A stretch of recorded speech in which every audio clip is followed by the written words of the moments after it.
on today's Edge of Wonder. The cabal was trying to nuke America. Say what, David? If you're not brave enough to stand up to us, then you deserve to be enslaved. That's literally what they think.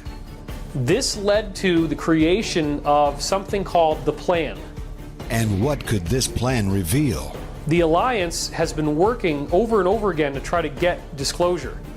They've got recordings inside the White House. They've got recordings from Bohemian Grove. They've got recordings of ritual sacrifices. And don't tell me that this is all coincidence. People really shouldn't be afraid to learn the truth. So get ready for some Edge of Wonder truth bombs. I do believe they will succeed. In part 2 of this David Wilcock exclusive. And now, your hosts, Ben and Rob. So we just interviewed Laura Eisenhower. That was our recent video that we just published specifically on satanic ritual abuse. And we get right into like Hollywood, and she's explaining some of the clients that she has and their experience. So everything you're talking about is like exactly what we've been focusing on in the last few episodes that we've made, specifically about like this, all this satanic stuff. I mean, you look at, there's like, I don't even know what they're called anymore, this Korean pop band. K-pop? They have like 100 million views, it was 120 million views they had within like a day or something like that, you know? Oh, and the Illuminati symbolism in the K-pop videos it's totally outrageous. Completely. I mean, it's like over the top. I don't know if you've watched any. You should check it out after the video. Just watch these K-pop things and you'll just see it everywhere. It's nuts. Maybe you don't. I actually think in the future you're going to have entire college degrees that people can get just focused on, in the aftermath of the mass arrests, in the aftermath of the cabal's defeat, where people spend their whole college curriculum just tracking the enormity of symbolism that they were deploying into our culture, which is really audacious. But remember, they have to do this. They have a belief system that tells them that the only way they can maintain the money and the power that they have is to hide it out in the open. In other words, they feel they have rules and that they are required to do this. They are required to openly advertise, to show us what they're doing, so that the idea is, if you're not brave enough to stand up to us, then you deserve to be enslaved. That's literally what they think. But then the funny part is that, you know, there's this sort of paranoid schizophrenia that a lot of people get somewhat of a taste of. And it's very important to remember that, you know, they can listen to everybody's phone and laptop or whatever, but there's nowhere near enough staff to go after the awakening, to prosecute the awakening. It's very, very, very rare that even some of the most awakened truthers will ever even get 10 seconds of attention from a live agent working for the cabal. And they have really done an amazing, amazing con job of making people think that they have so many personnel, that they have so many boots on the ground. I mean, we literally have, and it's funny because now with Above Majestic coming out, there are people, we had this whole email exchange actually where someone who was taking one of my wife's classes had just promoted Above Majestic on her Facebook page, or I think it was Instagram, and then she started to make correlations with anything bad that happened in her life as if it was because she had promoted our movie. She got so freaked out about the boogeyman, the monster under the bed, that she started to think, oh my God, my cats got sick and their noses, you know, there's runny noses on my cats. And it's like, wait a minute, whoa, hold on. These people do not have the staff to knock on your door tomorrow morning. How the hell have I been doing this for 25 years and I'm still alive if they're so good at this? If they're so good at threatening people, stopping you from talking, playing the gun of the money where they got a fistful of $100 bills in one hand and a gun in the other, and they say, I'm not leaving unless I give you one of these two things. That's never happened to me, you know? And I'm a very prominent person exposing this stuff with millions of followers like you guys. So you don't need to worry about them. They don't have anywhere near enough staff to go after people. And so therefore, people really shouldn't be afraid to learn the truth. Just watching videos and becoming involved, look, there's hundreds of millions of people learning about this, and they have probably not even 100,000 people that they could actually use to go after you. So it's completely ridiculous to be afraid of learning the truth at this point. We've heard from a lot of different sources that a lot of the people who were maybe kind of, not necessarily, I don't want to say really evil maybe, but just kind of involved with all that, are starting to really break away now. I think with the QAnon movement and everything, they're seeing the truth and they're like, okay, there's hope. I'm leaving this completely. I'm turning away from all these people and I'm gonna join like the good side and fight against them and whatnot. And we're starting to see that happen a lot more. And like people, like new channels are coming up, and that's what people are saying to us too. Like, wow, you guys just kind of came out of nowhere. And it's just, I think it's just this cosmic timing that all these things are just kind of happening together. And when these things kind of happen, it's like there is this divine influence that just kind of, whether people just get ideas, dreams, or actually visions, whatever happens, it's like they're being told, it's like it's time to come out. And that's what I felt with us as well. And I think we're seeing this a lot more. And Above Majestic, I feel like plays into that cosmic timing. It's a very brave movie. It's a very ballsy movie. I was aware that the stuff that I committed to that tape was painting a target on me, you know, because there was an original shot that we did early in the year, and I saw an initial edit of the film, and I had this hair sticking out and floating 2 inches away from my head over here, and it was just not, the shot didn't look good, and I wasn't happy with the quality of the shot. But I also saw what was chosen in terms of the information for the film, and so I went through and I transcribed all that stuff, and then I rewrote it, and I added a whole bunch of new stuff in writing, and then I memorized that, and then I retaped it with all the new information.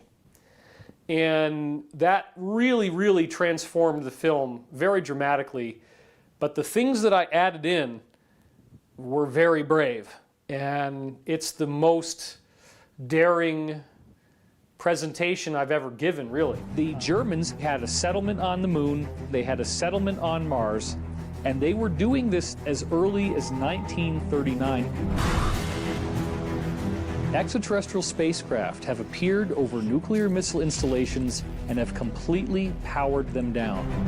So then to see that we took that kind of a risk and the film goes to #1 was extremely rewarding. We're not in a reality anymore where people are going to laugh at you about this stuff. This film is the red pill that wakes you up to what's really going on in the world. And at some point, this is all going to break open.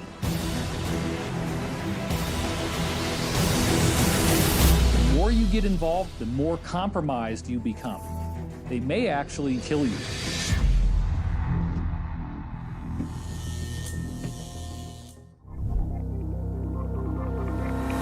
Okay, so David, Ben and I saw you at Contact in the Desert, and we watched your entire presentation that covered the cabal and 9/11. And we were wondering if you can kind of go over some of that with us. Like, we'd like to hear a little bit more about Whitewater and Oklahoma City bombing and maybe 9/11 as well. Well, and then coming into 9/11. Right. Like, I mean, we had a live episode after that where we were totally blown away by that, by the way. It was an awesome presentation. Thank you. Well, thank you. Yeah, obviously that's a huge subject because really what I was doing was sort of tracing the history of the alliance and informing the audience that this is not anything new. There has been an organized effort to go after this cabal for many, many years. And there were a couple different ways that it happened. One of the ways was Howard Hughes, the aircraft tycoon. Because Hughes had Hughes Aircraft Company, which was one of the big military defense contractors, And he became aware that the other contractors were getting these sweetheart deals, that he was never even given an opportunity to outbid them, and became aware that they were working on really weird exotic technology that Hughes wasn't being given access to, okay? So Howard Hughes hired female sex workers, but specially trained as agents. Like, they do assassinations and they get information, and they use sex to do that. So a typical example, I mean, thank God nobody's done this to me, because it's, you know, you might think as a guy that you'd want to be seduced, but not one of these. But let's just say that you're targeted, you're part of the cabal in this case, because that's what Howard Hughes did. He used these women to target people in the cabal. So here's what would happen. You happen to be somewhere, you know, this woman comes up to you, she's really extremely unusually good looking. And they'll pick, only women that have that level of attractiveness will be picked for this kind of a job. She will come on to you really strongly and tell you, you know, make it very clear that she is interested in having sex with you right away. If you're dumb enough to fall for this, which a lot of people are, you know, because these women are really good at it, if they're trained, they really know what they're doing. So you end up in bed with them, and they will actually carry through with the whole thing. And a lot of times what they'll use is a drug. And so you will be drugged at some point, and then after the whole act has been finished, they'll open up to you as if they're now like gonna be your girlfriend or your wife in the future or whatever. And you're softened up by the drugs and the fact that you had sexual intercourse. And so these women would get these guys to tell them really amazing secrets. And so this is where Howard Hughes deployed multiple women, you know, who now we would think of them as like CIA agents or something like that. They didn't have that back then. Maybe they had the OSS, but, you know, there still was training of this sort going on for women and men. So what they found, what Howard Hughes discovered from these women was that there were people in a satanic cult running these defense contractor companies. The cult believed in Lucifer being the good guy and not Satan. They don't believe in Satan. They think Satan's a myth. But then they think that the God of the Western traditions, the Abrahamic religions, which is Christianity, Judaism, and Islam, they think that God is actually an evil imposter. And there's different words for it. They'll call it the egregore, or they'll call it the demiurge, which means half God. And egregore is the word root of egregious, which means really disgusting. So they think that the God that most of us believe is true is really disgusting, and that it's not a real God, that it's this trap. So these sex courier women basically are learning all this stuff, that these people believed that they were the descendants of beings that crash landed on this planet from our solar system, from an ancient civilization, which is Mars in part, and also the destroyed planet, which became the asteroid belt. And that's a whole thing we talk about in Above Majestic. These people have elongated skulls in their pure form.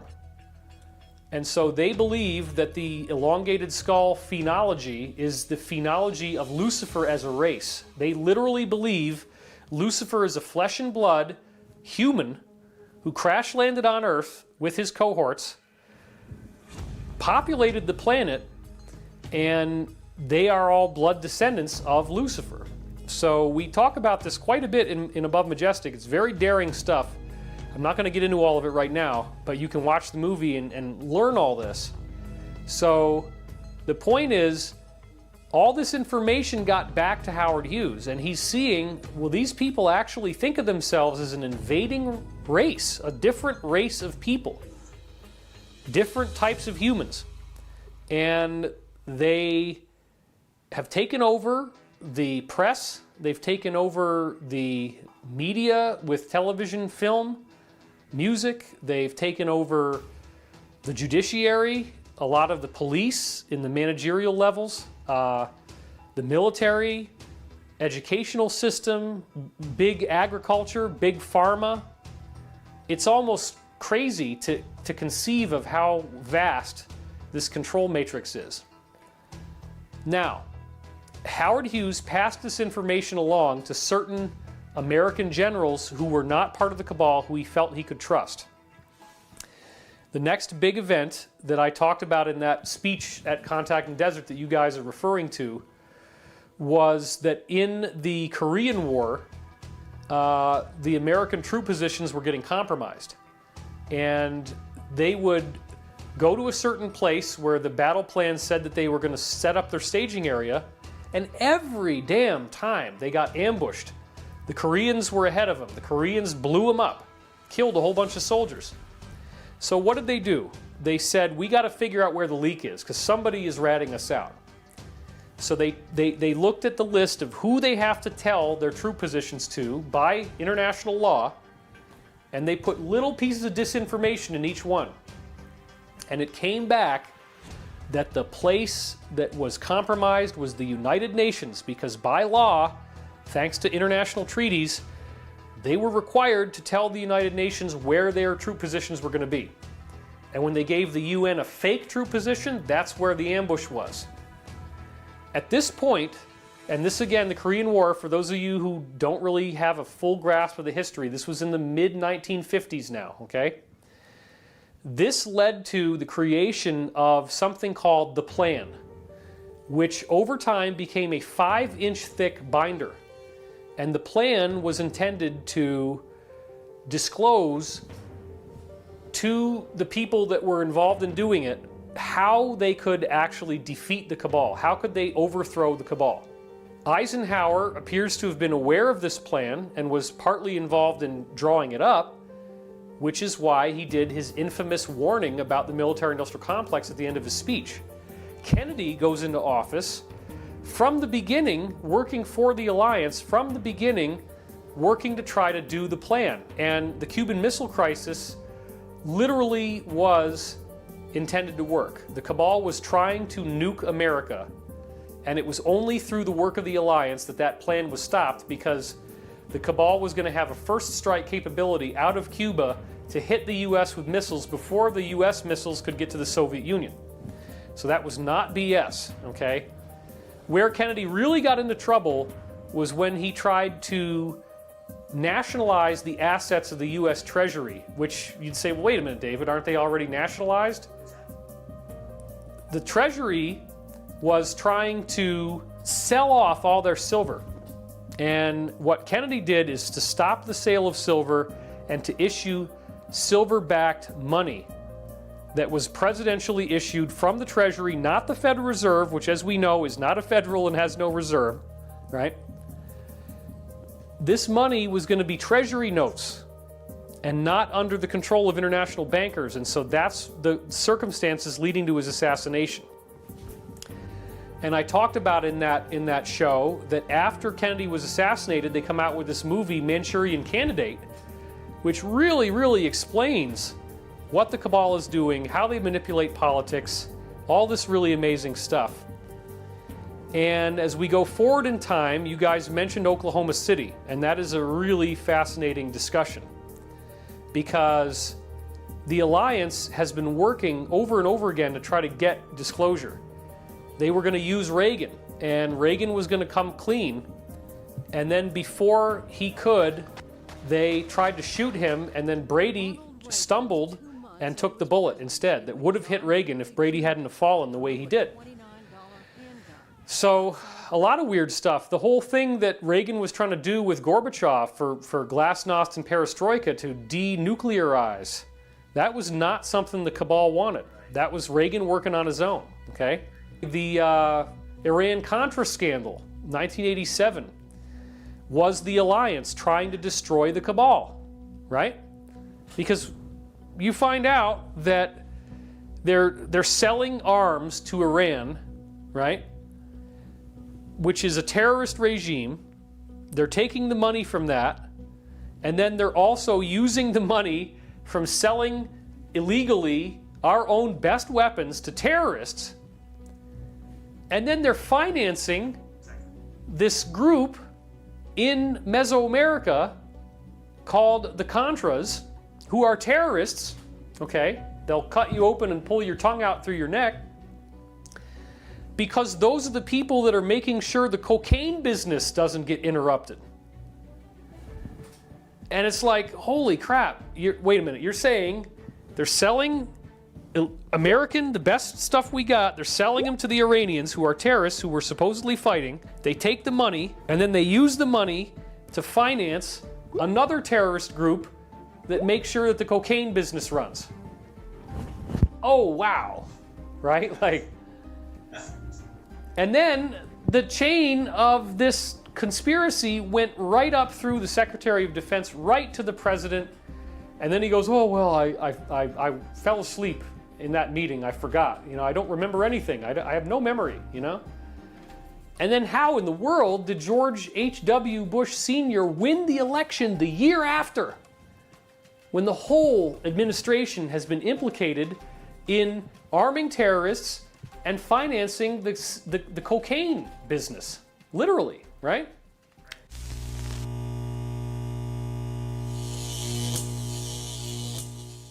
So this is where you then get, as the alliance continues progressing forward, they want to target the Clintons, because the Clintons are very corrupt, because Mena, Arkansas, if you watch this movie, I highly recommend, even if you don't like Tom Cruise, just get over it and watch the movie. It's called American Made, okay? I happen to love Tom Cruise as an actor. It's an amazing movie. So watch American Made, and it tells you the story of how this weird backwater town in Arkansas gets turned into the cocaine distribution hub for all of America. It's the main place. They get all these banks, all this money flows through. They build an entire airport just for these cocaine planes to come in, and that's where all the cocaine for America is coming through. I mean, they had other ways of getting it in, but that was essentially the central distribution point. So, what state was Bill Clinton the governor of? Oh, that's right, Arkansas. Yeah. I wasn't going to bring it up, but you did. So, isn't it funny that Iran-Contra exposes this cocaine trade, it's running through Arkansas, then they have Clinton investigated by Kenneth Starr in the Whitewater investigation, right? And the real meat of the Whitewater investigation was all of this stuff with Mena, Arkansas, and the cocaine business, okay? So now try to wrap your head around this one. The Whitewater investigation was closing in on this. They were getting ready to blow the lid off of the thing. They had a whole group of flag officers, high-level military generals, who were on a plane that included a POW who had been written off for dead by the United States in Vietnam, but they actually knew the whole time that he was still alive. And just like in the movie First Blood, you know, Rambo Part 1, right, with Sylvester Stallone, they abandoned these POWs. This guy was like the real Rambo in the plane, okay? And that plane gets downed, and it's very suspicious. You got like 22 military officials or something. I forget how many, but it was a lot. In the plane goes down in flames. Everybody's all weirded out about this, but there's hardly any coverage of it in the news. And then just 3 or 4 days later, you have the Oklahoma City bombing, which again is very, very strange, because this little van with fertilizer in it should not have been enough explosive power at all to blow off the entire front face of this federal Alfred P. Murrah building, okay? But the part that you don't know, unless you watched my talk, or if you're very educated, because this took me a lot of years to put this together and a lot of insiders, the part you don't know, and I learned this from Pete Peterson, very secret, was that all of the damning documents for the Whitewater investigation against the Clintons were being stored in the Alfred P. Murrah Federal Building. So they literally torched the plane that had the people that were going to indict Clinton, and then they blew up the building that had the documents that they were going to use to indict Clinton just a couple of days later.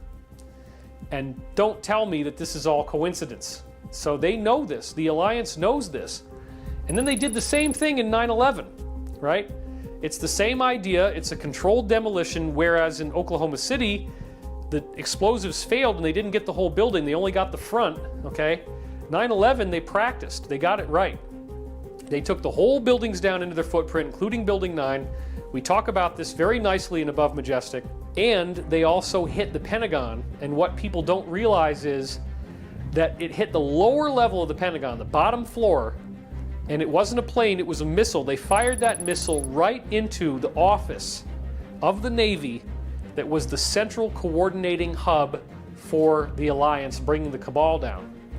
So all the documents got wiped out. They had a lot of stuff in the World Trade Center building for the alliance's investigations that got wiped out. Nobody really saw this coming. It was a total surprise attack. Since that time, the alliance has got an amazing treasure trove of stuff. They have these little tiny cameras that hide inside the screw, like, for example, on a fire alarm. It's a little tiny dot. You don't even see it because it's in the middle of a Phillips head screw, but there's a camera in there. And so they had that stuff long before it showed up in smartphones. They've got recordings inside the White House. They've got recordings from Bohemian Grove. They've got recordings of ritual sacrifices. This is the alliance now. They've got an unbelievable amount of totally incriminating information that they could use against the cabal. This is why the cabal has come out with this Adobe technology where you can fake somebody's voice and fake them talking, and so you can't really tell if something is real or not anymore, you know? But believe me, the alliance is going to succeed, and these are just some of the multiple events where the alliance almost made it. And then it didn't quite happen, and they had to keep working. But now, with the sealed indictments and with what we're having happen with Q, I mean, they have a lot of people on this thing, and it is building up to some really stunning public event that's going to be happening not too far from now, if we get lucky, and I hope we do. They keep trying to do this. They keep getting thrown off. It's a fight to the death with the cabal, but I do believe they will succeed.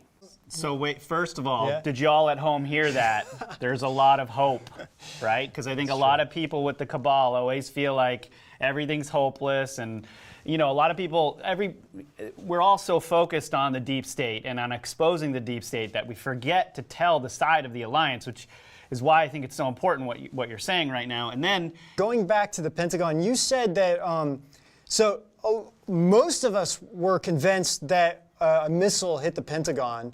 But recently, when QAnon did the Q&A, he said a plane, which shocked the entire community of these people. He actually said a plane hit he's like, it was something about a plane did hit the Pentagon. 9/11 is way, way, way more complicated than even most of the expert 9/11 truthers truly understand from all the research I've done. Because remember, I was, to use the colloquial term, I was woke about the cabal before 9/11.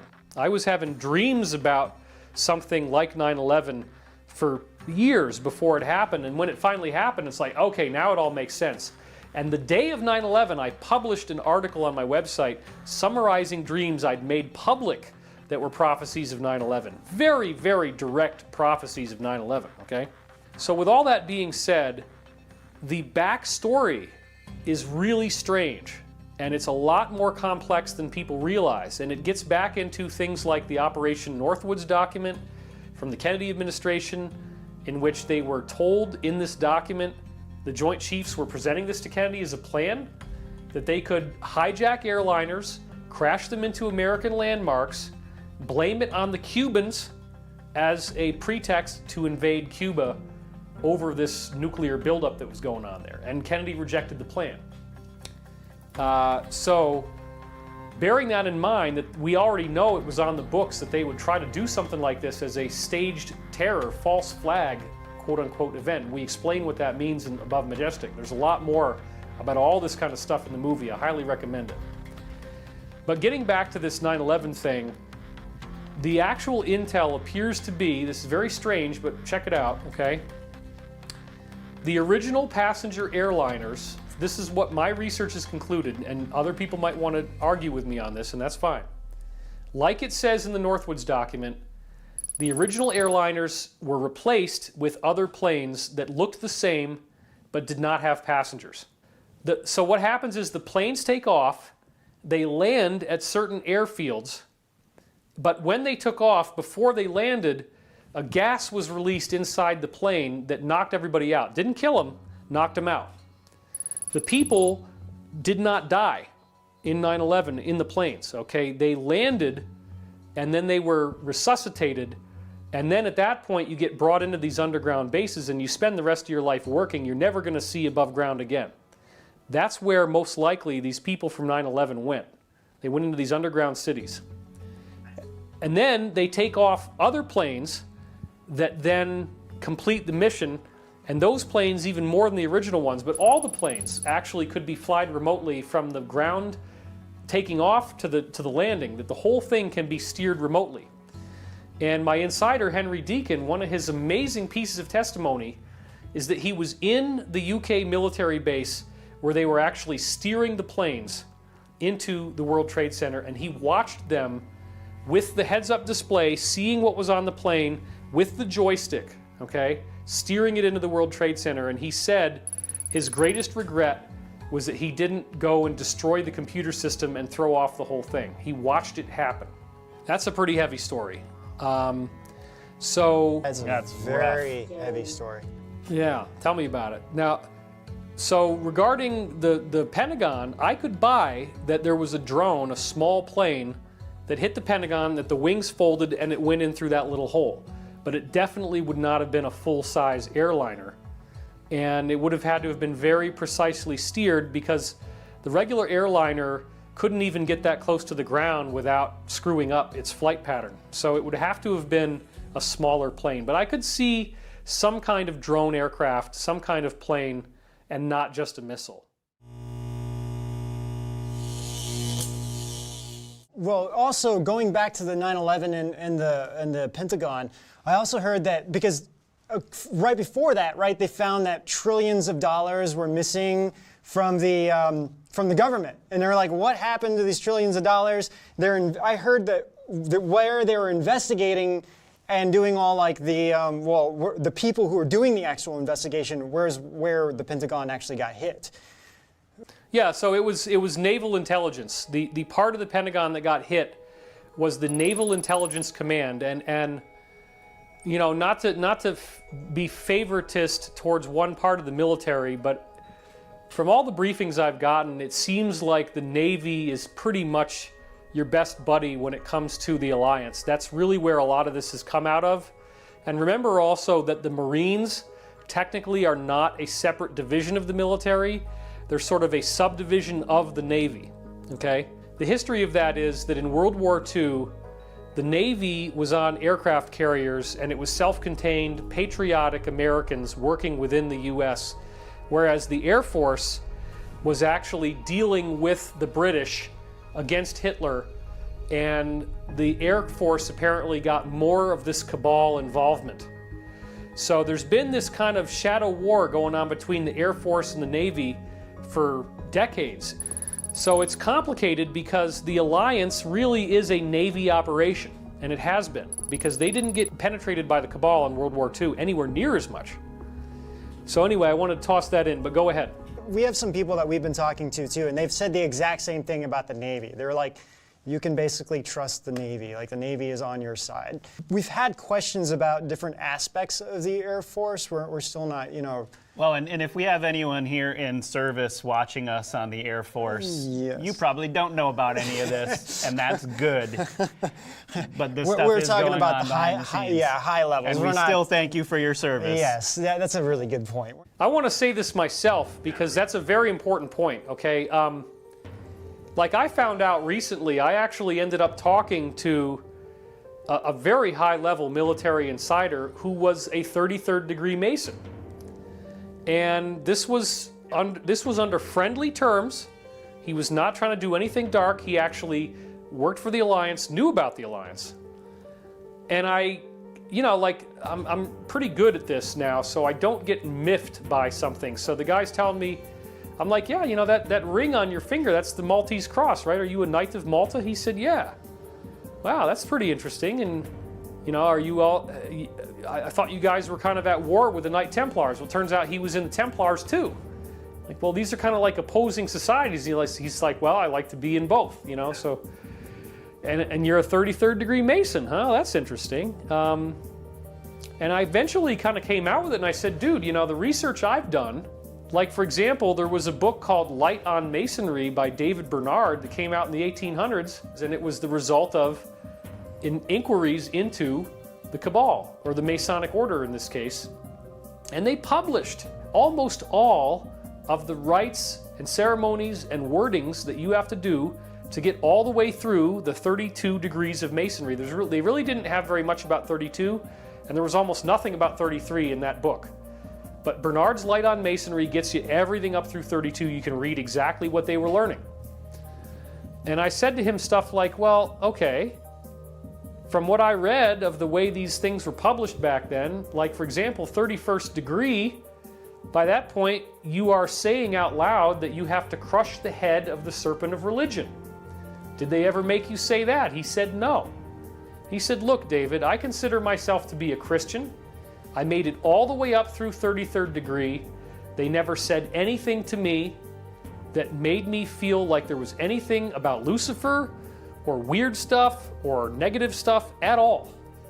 And I've heard, he says, I've heard that they have changed the rites, and that now it's only when you get into higher degrees, above 33, that I don't even know about, that then now they give you this kind of stuff. So you could literally make it up to 33rd degree as a Mason and never hear about the Cabal, never hear about Lucifer. And I go, oh my God, I get it. Because now what are they going to do? They're going to let Masons take the fall. Guys that go all the way up to 33, they might not know anything about this stuff because now they're just handing it out. And the other thing he told me that I found really fascinating, and again, I'm giving you guys another world exclusive here, so just, this is good for everybody. He told me that in the American Masonic lodges now, you'll go through a weekend in which you don't have to memorize this stuff anymore, unlike the European lodges where they still do. Like, he said the European lodges are hardcore. Like, you go in there, you got to know this stuff. You got to have it memorized, and if you don't, then you need to rehearse before you go into those meetings, because they will be, like, mad at you, right? But in America, you're literally sitting there with a book, and you're just reading this stuff. Okay, you just did 8th degree, you just did 9th degree, you just did 10th degree.